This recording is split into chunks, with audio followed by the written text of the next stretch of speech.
போட்டித் தேர்வுக்கு தயாராகும் அனைவருக்கும் அதியமான் குழுமத்தின் வணக்கம். இந்த வீடியோவில் புவியிலிருந்து நம்ம மாடல் கொஷின் பேப்பர்ஸ் வந்து டிஸ்கஸ் பண்ண போகிறோம். முதல் கேள்வி பாருங்கள்.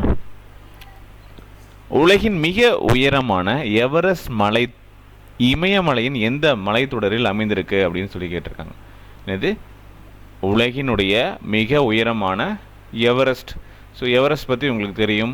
எவரெஸ்டோடைய ஹைட் என்ன, இந்த மாதிரியான கேள்விகள் எல்லா எக்ஸாம்ஸ்லையுமே வந்து தெரிஞ்சிக்க வேண்டியது ஒன்று இல்லையா. மவுண்ட் எவரெஸ்ட் எங்கே இருக்குது? ஆசியா கண்டத்தில் இருக்கக்கூடிய ஒன்று, சரியா?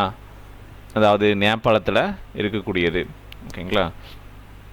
ஸோ இந்த மவுண்ட் எவரெஸ்ட், ஓகேங்களா, இந்தியாவினுடைய உயரமான சிகரமா இல்லை, அது என்ன அப்படிங்கிறத கமெண்ட் பண்ணுங்கள். ஸோ மவுண்ட் எவரெஸ்ட் பற்றி கம்ப்ளீட் டீட்டெயில்ஸ் இது வந்து அதில் நிறைய இமயமலையில் நிறைய மலைத்தொடர்கள் இருக்குது, இதுலேயே நம்ம பார்ப்போம். ஸோ அதில் எந்த மலைத்தொடரினுடைய இதில் அமைந்திருக்கிறது அப்படிங்கிறது தான் கேள்வி, சரிங்களா. அது எது? இமாத்திரி, அதாவது பெரிய முதன்மை இமயமலை அப்படின்னு இருக்கு இல்லையா. ஸோ அதில் அமைந்திருக்கக்கூடியது தான் ஹிமாத்திரி மலைத்தொடரில் அமைந்திருக்கக்கூடியது, சரிங்களா. ஓகே, ஸோ அதை நோட் பண்ணிக்கோங்க. 8488 என்னன்னு கேட்டிருந்தேன். எவ்வளோ ஹைட்டு? 8488, சரிங்களா. எது? இது மீட்டரில், சரிங்களா. உயரம் எவ்வளவு? 8848 க்ளூ மறந்துடக்கூடாது, சரிங்களா. 8848. ஸோ அதையும் தப்பாக சொல்லிட்டேன் பாருங்கள், சரியா. ஞாபகம் வச்சிருக்கிறதே தப்பாக சொல்லக்கூடாது. ஓகே, ஸோ முதல்ல வந்து இந்த எவரெஸ்ட் சிகரத்தை எப்போ ஏறினாங்க அப்படின்னா 1953 ஒருத்தர் வந்து ஏறியிருப்பார், சரிங்களா. ஸோ அது யார் அப்படிங்கிறத நீங்கள் என்ன பண்ணுறீங்க? அடிஷ்னலாக கண்டுபிடிச்சிட்டு வரீங்க, சரியா. சும்மா ஒரு ஜிகே ஜென்ரல் நாலேஜ் தான், தெரிஞ்சு வச்சுக்கோங்க, சரிங்களா. ஓகே, இப்போது அதுக்கப்புறம் தமிழ்நாட்டை சேர்ந்தவர்கள் சமீபத்தில் இந்த எவரெஸ்ட் சிகரத்தை ஏறி தொட்டிருப்பாங்க அப்படின்னு சொல்லிட்டு இருக்கும் இல்லையா. ஸோ எவரெஸ்ட் சிகரத்தை அடைந்த முதல் தமிழக பெண்மணி யார் அப்படின்னு சொல்லிட்டு ஒரு கேள்வி இருக்கும், சரிங்களா. அவங்க பேர் வந்து பார்த்திங்க அப்படின்னா போன மந்தோ கொஞ்ச நாளைக்கு முன்னாடியே இதை பற்றின அப்டேட் வந்து கொடுத்துருப்பாங்க, சரிங்களா. ஸோ ஸ்டாலின் அவர்கள், முதலமைச்சர் ஸ்டாலின் அவர்களையும் வந்து சந்தித்து வாழ்த்து பெற்றார் அப்படின்னு சொல்லிட்டு பார்த்துருப்போம். ஸோ யாருக்காவது ஞாபகம் இருக்குமா? இருந்தால் சொல்லுங்கள். எவரெஸ்ட் சிகரத்தில் ஏறிய முதல் தமிழக பெண் அப்படின்னு பார்த்தோம் அப்படின்னா முத்தமிழ் செல்வி. ஓகே, ஜாகிரஃபிலிருந்து ஜிகேக்கு வந்தாச்சு, கரண்ட் அஃபேர்ஸ்க்கு வந்தாச்சு. ஓகே, நெக்ஸ்ட் கொஸ்டின் போகலாம். இரண்டாவது கேள்வி. தமிழ்நாட்டில் சதுப்பு நில காடுகள் அதிக அளவில் எந்த மாவட்டத்தில் பரவி கொண்டிருக்கிறது அப்படின்னு சொல்லி கேட்டிருக்காங்க. எந்த மாவட்டத்தில் சதுப்பு நில காடுகள் அதிக அளவில் இருக்காமா? ஒரு நல்ல கேள்வி தான். ஸோ ஆன்சர் பண்ணுங்கள். கடலூர், ராமநாதபுரம், நாகப்பட்டினம், தூத்துக்குடி. சதுப்பு நில காடுகள் அதிக அளவில் இருக்கக்கூடிய மாவட்டம் எது? ஆன்சர் வந்து கடலூர். எந்த மாவட்டத்தில் அதிக அளவில் பரவி காணப்படுகிறது அப்படின்னு கேட்டாங்கன்னா மாங்க்ரோவ் ஃபாரஸ்ட் அப்படின்னு சொல்லிட்டு படிச்சிருப்போம். 10th புக்கில் இருக்குது இல்லையா. 10th புக்கில் மாங்க்ரோவ் ஃபாரஸ்ட் அப்படின்னு சொல்லிட்டு படிச்சிருப்போம். மிகப்பெரிய சதுப்பு நில காடு இருக்கக்கூடியது எங்கே இருக்குது அப்படின்னா சுந்தர்பன் காடுகள். ஸோ அதுக்கப்புறம் வந்து பார்த்திங்க அப்படின்னா நம்முடைய கடலூரில் இருக்கக்கூடிய பிச்சாவரம் மாங்க்ரோவ் ஃபாரஸ்ட் வந்து உங்களுக்கு தெரியும் இல்லையா. ரொம்ப முக்கியம். மேங்க்ரோவ் ஃபாரஸ்டின் தமிழ்நாடு எங்கே இருக்குது? பிச்சாவரம் மாங்க்ரோவ் ஃபாரஸ்ட் பற்றி உங்களுக்கு தெரியணும், சரிங்களா. சிதம்பரம், பிச்சாவரம் சிதம்பரம் கடலூர் டிஸ்ட்ரிக்டில் இருக்குது, ஓகேங்களா. அதை நோட் பண்ணி வச்சுக்கோங்க. World second largest mangrove forest, second largest. Okay, first எதுன்னு சொல்லியாச்சு, ஓகேங்களா. நெக்ஸ்ட் கொஸ்டின் பாருங்கள். எந்த விலங்கு, அதாவது நீலகிரி தார் விலங்கு எந்த மாநிலத்தினுடைய விலங்கு அப்படின்னு சொல்லி கேட்டிருக்காங்க. ஸோ இது ஏன் ரொம்ப சிம்பிளான கொஸ்டின் தான், இதெல்லாம் கேட்பாங்களா? சரியஸ் கேட்பாங்க, சரியா. தமிழ்நாட்டுடைய மாநில விலங்கு தான் வந்து எது? நீலகிரி தார். நீலகிரி எங்கே இருக்குது? பேரே நீலகிரி தார் அப்படின்னு சொல்லி வச்சுருக்காங்க. தார், சரிங்களா. அப்போது இது எங்கே இருக்குது அப்படின்னு பார்க்கும்போது தமிழ்நாட்டில் இருக்குது. ஆன்சர் வந்து தமிழ்நாடு ஈஸியாக போட்டிருப்பீங்க. நீலகிரி தார் அதனுடைய முக்கியமான இன்னொரு விஷயம் என்ன அப்படின்னா, இந்த வருஷம் வந்து நீலகிரி தார் டே அப்படின்னு சொல்லிட்டு ஒன்று செலிப்ரேட் பண்ணுறாங்க. அந்த கொஷின் வந்து கேட்கலாம். தமிழ்நாடு கவர்மெண்ட் என்ன பண்ணியிருக்கு அப்படின்னா, அக்டோபர் 7ஆம் தேதியை நீலகிரி தார் டேவாக வந்து பார்த்திங்க அப்படின்னா செலிப்ரேட் பண்ணுறதுக்கு சொல்லியிருக்காங்க. சரிங்களா? ஒரு வைல்ட் லைஃப் கன்சர்வனிஸ்ட் இருக்கார். ஸோ அவருடைய இதை ஞாபகப்படுத்தக்கூடிய வகையில் ERC டேவிடர் இதை நோட் பண்ணிக்குவோங்க. சரிங்களா? அவர் யார் அப்படின்னா, நீலகிரி தார் ப்ராஜெக்ட் ஒன்று வந்து தமிழ்நாடு கவர்மெண்ட் வந்து ஆல்ரெடி பண்ணிகிட்ருக்காங்க. ஸோ அக்டோபர் 7ஆம் தேதி நீலகிரி தார் டேவாக வந்து செலிப்ரேட் பண்ணுறாங்க. ஸோ வைல்ட் லைஃப் ப்ரொடக்ஷன் ஆக்ட்னு ஒன்று இருக்குது. அது 1972 கொண்டு வந்தது. ஓகேங்களா? ரொம்ப முக்கியம். ஸோ அதே மாதிரி நீலகிரி தார் கன்சர்வேஷன் ப்ராஜெக்ட் வந்து பார்த்திங்கன்னா 2022 2027 ஒரு 5 இயர்ஸ்க்கான ஒரு ப்ரோக்ராம். ஓகேங்களா? ஸோ அது வந்து கண்டக்ட் பண்ணிகிட்ருக்காங்க தமிழ்நாடு கவர்மெண்ட். ஓகே, ஸோ இதெல்லாம் கொஞ்சம் அடிஷ்னலான பாயிண்ட்ஸ் நோட் பண்ணி வச்சுக்கோங்க. நெக்ஸ்ட் கொஷின், இதில் வந்து சரணாலயங்கள் அவை துவங்கப்பட்ட ஆண்டோடு வந்து கேட்டிருக்காங்க. இவ்வளோ கஷ்டமான கேள்வி உங்களுக்கு கேட்பாங்களா அப்படின்னா கொஞ்சம் கஷ்டம்தான். கேட்குறது கஷ்டம்தான். சரியா? கேள்வியும் கஷ்டம்தான், உங்களுக்கு கேட்குறதும் கஷ்டம்தான். சரி பாருங்கள், முதுமலை விலங்குகள் சரணாலயம் அப்படின்னு சொல்லி கேட்டிருக்காங்களா? முதுமலை விலங்குகள் சரணாலயம் வந்து எங்கே இருக்குது? அப்போ அது உங்களுக்கு தெரியணும் ஃபஸ்ட்டு பேசிக்காக. முதுமலை சாங்சுரி எங்கே இருக்குது? சரி, எப்போ ஸ்டார்ட் பண்ணுதுன்னு பார்த்துக்கோங்க. முதுமலை வந்து 1940 ஸ்டார்ட் பண்ணுது. களக்காடு விலங்குகள் சரணாலயம் வந்து பார்த்திங்க அப்படின்னா 1976 ஸ்டார்ட் பண்ணுது. முண்டந்துறை விலங்குகள் சரணாலயம் இது வந்து 1962 ஸ்டார்ட் பண்ணுது. கோடியக்கரை விலங்குகள் சரணாலயம் அப்படின்னு பார்த்தீங்கன்னா அது 1967 ஸ்டார்ட் பண்ணுது. இப்போ சரியான ஆன்சர் எது அப்படின்னா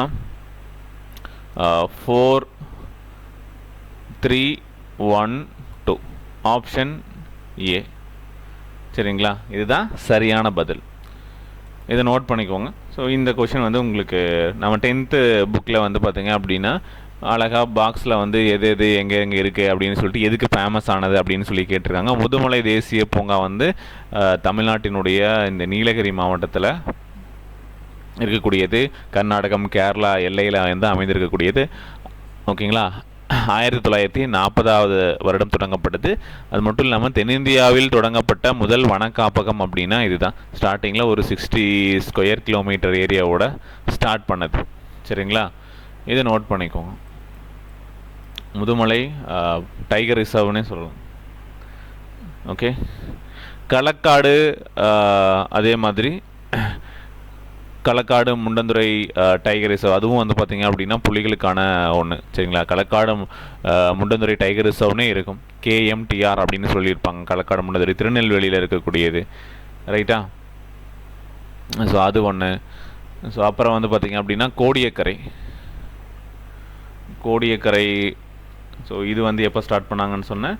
கோடியக்கரை வந்து 1967 ஸ்டார்ட் பண்ணியிருக்காங்க. ஸோ அதை நோட் பண்ணிக்கோங்க. இது எல்லாமே தனித்தனியாக உங்களுக்கு வந்து எங்கே ஸ்டார்ட் பண்ணாங்க, எங்கே இருக்குது அப்படிங்கிறது உங்களுக்கு தெரியணும். ஓகே, ஸோ ரொம்ப முக்கியமானது. நெக்ஸ்ட் கொஷின் பாருங்கள். கொடுக்கப்பட்ட தேசிய பூங்காக்கள் அந்த மாநிலங்களுடன் பொறுத்துக்கன்னு சொல்லி கேட்டிருக்காங்க. தேசிய பூங்காக்கள் இப்போ நம்ம பார்த்தது மாநிலத்தில் இருக்கக்கூடிய சரணாலயங்கள். இது தேசிய பூங்காக்கள். தேசிய பூங்காக்கள் வான் விகார் தேசிய பூங்கா அப்படின்னு சொல்லிட்டு ஒன்று இருக்குது. வான் விகார் தேசிய பூங்கா இது எங்கே இருக்குது அப்படின்னு சொல்லி கேட்டிருக்காங்க. வான் விகார் நேஷ்னல் பார்க்கு, சஞ்சய் காந்தி தேசிய பூங்கா, நந்தன் கானன் தேசிய பூங்கா, ரந்தம்போர் தேசிய பூங்கா. ஸோ ஜஸ்ட் ட்ரை பண்ணுங்கள் எங்கெங்கே இருக்குது அப்படின்னு சொல்லிட்டு. ஓகே, வான் விகார் நேஷ்னல் பார்க் வந்து பார்த்திங்கன்னா போபாலில் இருக்குது. அதாவது போபால் வந்து எதனுடைய கேபிட்டல் சிட்டி? மத்திய பிரதேசத்துடைய கேபிட்டல் சிட்டி. சரிங்களா? அப்போது சரியாக தான் இருக்கிறது. சரிங்களா? இதை வந்து அப்படியே மார்க் பண்ணிக்கலாம், டவுட் வேண்டாம். சரிங்களா? ஸோ வான் விகார் தேசிய பூங்கா வந்து மத்திய பிரதேசம். சஞ்சய் காந்தி வந்து பார்த்திங்க அப்படின்னா மகாராஷ்டிராவில். நந்தன்கானன் தேசிய பூங்கா வந்து ஒடிசா. ரணதம்போர் வந்து பார்த்திங்க அப்படின்னா ராஜஸ்தான். சரிங்களா? அப்போ எது சரியான ஆன்சர்னா இது ஃபஸ்ட்டு, இது செகண்டு, இது தேர்டு, இது ஃபோர்த்து. 1, 2, 4, 3 அப்படின்னு வரக்கூடிய ஆப்ஷன் ஆப்ஷன் பி. சரிங்களா, இதை நோட் பண்ணிக்கோங்க. வான்விகார் நேஷ்னல் பார்க் வந்து மத்திய பிரதேசத்தில் இருக்கக்கூடியது, போபாலில். ஸோ இது வந்து 1979 டிக்ளேர் பண்ணாங்க. ஒரு ஜுவாலஜிக்கல் பார்க். சரியா, ஒரு ஜுவாலஜிக்கல் பார்க்கு. ஸோ அதை நோட் பண்ணிக்கோங்க. சரியா, அது எப்படி ஞாபகம் வச்சுக்கலாம்னா, வான்விகார் வானம் வரைக்கும் வந்து பார்த்தீங்க அப்படின்னா உயர்ந்திருக்கக்கூடியது. மத்தியில் பார்த்தீங்க அப்படின்னா மத்தியானம் பார்த்தீங்க அப்படின்னா வானம் வரைக்கும் உயர்ந்திருக்கும் அப்படின்னு கூட ஞாபகம் வச்சுக்கலாம். சரிங்களா, வான்விகார். இப்போ விகாரம், அதே மாதிரி கோபுரம் அப்படின்னு சொல்கிறோம் இல்லையா, அதெல்லாம் எப்படி இருக்கும், வானம் வரைக்கும் உயர்ந்திருக்கும். சரிங்களா, ஒரு மத்தியானம் பார்த்தீங்க அப்படின்னா வானம் எப்படி இருக்கும், கிளியராக இருக்கும். இப்போ இவ்வளோ உயரமாக வந்து கிளியராக தெரியும், எல்லாமே ஃபுல்லாக பார்க்கலாம் அப்படிங்கிற மாதிரி ஏதாவது ஒரு க்ளூ வந்து ஞாபகம் வச்சுக்கோங்க. இது மொக்கையாக இருந்தாலும் இருக்கலாம். சரியா, உங்களுக்கு எது ஞாபகம் இருக்கோ அதை வந்து கனெக்ட் பண்ணிக்கோங்க. சரியா, சஞ்சய் காந்தி தேசிய பூங்கா, அவர் வந்து இந்திரா காந்தியுடைய பையன் நினைக்கிறேன். கரெக்டாக தானே? எஸ். சரிங்களா, பெரோஸ் காந்திக்கும் இந்திரா காந்திக்கும் பிறந்தவர். ஸோ இது வந்து மகாராஷ்டிராவில் இருக்கக்கூடியது. ஓகேங்களா, ஸோ இது வந்து 1983 வந்து ஸ்டார்ட் பண்ணாங்க. எங்கே இருக்குன்னா பூனாவில் இருக்குது. சரியா, இதை நோட் பண்ணிக்கோங்க. ஓகே, அடுத்து நந்தன் கானன் தேசிய பூங்கா ஒடிசாவில் இருக்கக்கூடியது. இது நந்தன் கானன் தேசிய பூங்கா.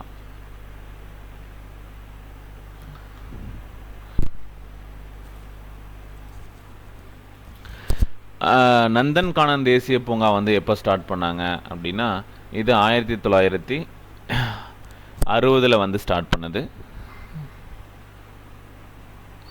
ஸோ அது வந்து ஒடிசாவில் இருக்குது.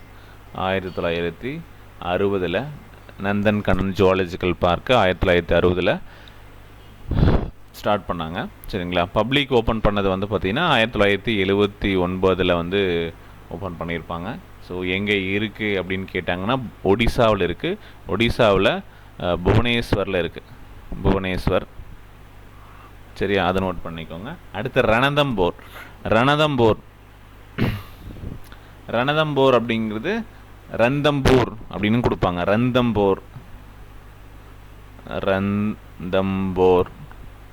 ராஜா தானே போருக்கு போவார், ராஜஸ்தான் ராஜா தான் போருக்கு போவார். ரணதம்போர், போருக்கு போனால் ரத்தம் வரும். ரந்தம் ரத்தம் வருமா, ஒரு ராஜஸ்தானில் இருக்குது அப்படின்னு சொல்லிட்டு நோட் பண்ணி வச்சுக்கோங்க. சரிங்களா, ஸோ இது எப்போ ஸ்டார்ட் பண்ணாங்க அப்படின்னா, அதாவது தேசிய பூங்காவாக எப்போ அறிவிக்கப்படுதுன்னா 1980. சரிங்களா, ஓகே, அதை நோட் பண்ணிக்கோங்க. ரைட், நெக்ஸ்ட் கொஷின் பார்க்கலாம். கீழ் வருவனவற்றை பொறுத்துக அப்படின்னு சொல்லியிருக்காங்களா. அதாவது கிருஷ்ணா ஆறு எவ்வளோ நேரம் இருக்குது, கோதாவரி, மகாநதி, பிரம்மாணி. ஸோ இந்த ஆறுகள் வந்து பார்த்திங்க அப்படின்னா எவ்வளவு நீளமாக இருக்கிறது. ஸோ இந்த மாதிரி ஒரு கொஷின்ஸ் வந்து எக்ஸ்பெக்ட் பண்ணலாம். நல்ல கேள்விகள். ஆறுகளுடைய நீளம் வந்து பார்த்திங்க அப்படின்னா கேட்குறாங்க. Brahmani river. So Brahmani river வந்து படிச்சிருக்கீங்களா, எங்கே இருக்குது அப்படின்னா ஒடிசாவில் இருக்குது. ஒடிசாவில் பிரம்மாணி அப்படிங்கிற ஆறு பாயக்கூடிய ஆறு. சரிங்களா, ஸோ இது வந்து சரி, எது சரியான பதில் அப்படின்றதான் கேள்வி கேட்டிருக்காங்க. பொறுத்துக்க நீங்களே நீளம் தெரிஞ்சுக்கலாம். இதை பொறுத்துனாவே ஆன்சர் வந்துடும். ஸோ ட்ரை பண்ணுங்கள். கிருஷ்ணா ரிவர் வந்து பார்த்திங்க அப்படின்னா 1290 கிலோமீட்டர் இருக்கக்கூடியது. ஸோ ஃபஸ்ட் ஆப்ஷன் தான், அழகாக வந்து மார்க் பண்ணிடலாம். ஓகே, கோதாவரி வந்து பார்த்திங்க அப்படின்னா கோதாவரி 1465 கிலோமீட்டர் பாயக்கூடியது. ஓகே, அடுத்து வந்து மகாநதி 885 கிலோமீட்டர் பாயக்கூடியது. பிரம்மாணி வந்து பார்த்திங்க அப்படின்னா 420 பாயக்கூடியது. சரியா, ஸோ இது வந்து நோட் பண்ணிக்கோங்க. அவ்வளோதான். சரிங்களா, ஒவ்வொன்றும் எங்கே இருக்குது, எங்கே பாயக்கூடிய ரிவர் அப்படிங்கிறது தெரிஞ்சுக்கோங்க. ஓகே, ஸோ அடிஷ்னல் கிளையாறுகள் அதெல்லாம் வந்து அடுத்த கட்டம். அடுத்து தக்கான பீடபூமியில் உள்ள அதிக ஈரப்பதம் தாங்கும் திறன் கொண்ட வளமான மண் இவ்வாறு அழைக்கப்படுகிறதுன்னு சொல்லி கேட்டிருக்காங்களா எக்ஸாமில். தக்கான பீடபூமியில் உள்ள அதிக ஈரப்பதம் தாங்கும் திறன் கொண்ட வளமான மண் வண்டல் மண். அப்படியா, ரீகர் மண். என்ன மண் அதிகமாக இருக்குது அப்படின்னா ரீகர் மண் வந்து அதிகமாக இருக்குது. ரீகர் மண் அப்படின்னு சொல்லலாம். இல்லை அப்படின்னா கருப்பு மண், அப்படி இல்லைன்னா பருத்தி மண், அதுக்கு வேறு வேறு பெயர்கள் இருக்குது இல்லையா. ஸோ ஆன்சர் வந்து ஃபஸ்ட் ஆப்ஷன். ஓகே, நோட் பண்ணிக்கோங்க. ஃபஸ்ட் ஆப்ஷன் தான் கரெக்டு. சரியா? ஸோ அடுத்த கேள்வி பாருங்கள். கிழக்கு தொடர்ச்சி மலைகள் தொடர்ச்சியான மலைத்தொடர்கள் அல்ல அப்படிங்கிறாங்க. அதாவது அது வந்து விட்டு விட்டு இருக்கும், திடீர்னு ஒரு குன்றுகள் இருக்கும், அப்புறம் கேப் இருக்கும், அந்த மாதிரி இருக்கும். சரிங்களா? இதே மேற்கு தொடர்ச்சி மலைகள் அப்படின்னா அது தொடர்ந்து இருக்கும் அப்படிங்கிறாங்க. சரியா? அது இங்கே சொல்லலை. கிழக்கு தொடர்ச்சி மலைகள் தொடர்ச்சியான மலைத்தொடர்கள் அல்ல அப்படிங்கிறாங்க.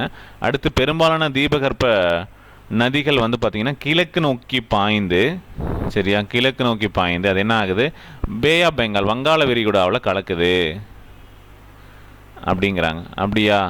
எஸ், ரெண்டுமே வந்து சரிதான். அப்போ கூற்று காரணம் இரண்டும் சரி, சரியான விளக்கமும் கூட. சரியான விளக்கமான எஸ், அந்த ஆப்ஷன் தான் போடணும். சரிங்களா? தீபகற்ப நதிகள், ஸோ இது மலைத்தொடர் வந்து பார்த்திங்க அப்படின்னா ஒரு முக்கோண வடிவில் இருக்குது. ஸோ விட்டு விட்டு இருக்குது.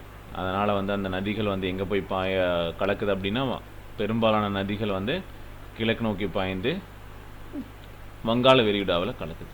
சரிங்களா? இதை நோட் பண்ணிக்கோங்க. அடுத்து, சராசரியாக மேற்கு தொடர்ச்சி மலைகள் கிழக்கு தொடர்ச்சி மலைகளை விட பல ஆயிரங்களுக்கு உயர்ந்தவை அப்படின்னு சொல்லி ஹைட்டு வந்து பார்த்திங்க அப்படின்னா ஆமாம் உயரமானதானா எஸ் உயரமானது. அது மட்டும் இல்லாமல் கிழக்கு தொடர்ச்சி மலைகள் வந்து இளமையான மலைகள் அப்படின்னு சொல்கிறாங்க. ரெண்டுமே சரி தான். ரெண்டையுமே நோட் பண்ணிக்கோங்க. ஏன்னா அதனால தான் வந்து பார்த்திங்கன்னா கிழக்கு தொடர்ச்சி மலைகள் கொஞ்சம் ஹைட் கம்மியாக இருக்குது, மேற்கு தொடர்ச்சி மலைகள் வந்து பார்த்திங்கன்னா உயரமானதாக இருக்குது. ஓகே, ஸோ இதுக்கும் வந்து பார்த்திங்கன்னா ரெண்டுமே சரி, மார்க் பண்ணிக்கலாம். சரிங்களா? ஸோ அடுத்த கேள்வி, பின்வரும் மண்ணின் பரப்பினை கொண்டு இறங்க வரிசைப்படுத்துக அப்படின்னு சொல்லி கேட்டிருக்காங்க. எந்த மண் வந்து அதிக அளவில் இருக்குது அதை பொறுத்து வரிசைப்படுத்த சொல்லி கேட்டிருக்காங்க. ஸோ பாருங்கள், வண்டல் மண், கரிசல் மண், பாலை மண், செம்மண். சரிங்களா? ஒன்று வண்டல் மண், அடுத்து வந்து பார்த்திங்க அப்படின்னா செம்மண், அடுத்து வந்து பார்த்திங்க அப்படின்னா கரிசல் மண், அடுத்து வந்து பாலை மண். 1 4 2 3 ஆப்ஷன் பி. சரிங்களா? ஆப்ஷன் பி தான் சரியான ஆன்சர். அதை நோட் பண்ணிக்குவோங்க. அடுத்து, இந்தியாவின் குளிர்காலம் என்ன சார்? இது ஒரு கேள்வியா? இந்தியாவின் குளிர்காலம் நிலவும் காலம் எது? டிசம்பர் மாதத்திலிருந்து நமக்கு மார்ச் மாதம் வரைக்கும் குளிர்காலம், மார்ச் மத்திய பகுதி வரை. சரியா? அதை வந்து நோட் பண்ணிக்கோங்க. ஓகே, ஒரு 10 கொஷின்ஸ் பார்த்துருப்போம். ஸோ கண்டிப்பாக இது யூஸ்ஃபுல்லாக இருந்திருக்குன்னு நினைக்கிறேன். இது சம்மந்தமான அடிஷ்னல் இன்ஃபர்மேஷன் கொஞ்சம் தேடி பார்த்துக்கோங்க. சரிங்களா? 10-11 கொஷின்ஸ் பார்த்துருக்கோன்னு நினைக்கிறேன். Okay, so thank you. அடுத்த வீடியோவில் இன்னும் சில கேள்விகள் பார்க்கலாம். நன்றி.